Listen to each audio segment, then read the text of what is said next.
আমরা যারা শহীদ জিয়া, দেশনেত্রী খালেদা জিয়ার নেতৃত্বে রাজনীতি করি, আদর্শে রাজনীতি করি, সেই বিএনপি বিশ্বাস করে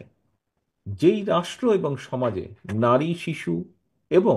বিভিন্ন ধর্মীয় জনগোষ্ঠীর মানুষ নিরাপদ নয় কিংবা নিরাপদ বোধ করে না, সেটি আর যাই হোক কোনো সভ্য রাষ্ট্র হতে পারে না। আমরা যারা শহীদ জিয়া, দেশনেত্রী খালেদা জিয়ার নেতৃত্বে রাজনীতি করি, আদর্শে রাজনীতি করি, সেই বিএনপি বিশ্বাস করে যেই রাষ্ট্র এবং সমাজে নারী, শিশু এবং বিভিন্ন ধর্মীয় জনগোষ্ঠীর মানুষ নিরাপদ নয় কিংবা নিরাপদ বোধ করে না, সেটি আর যাই হোক কোনো সভ্য রাষ্ট্র হতে পারে না। আমরা যারা শহীদ জিয়া, দেশনেত্রী খালেদা জিয়ার নেতৃত্বে রাজনীতি করি, আদর্শে রাজনীতি করি, সেই বিএনপি বিশ্বাস করে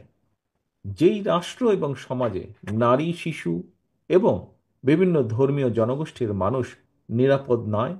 কিংবা নিরাপদ বোধ করে না, সেটি আর যাই হোক কোনো সভ্য রাষ্ট্র হতে পারে না।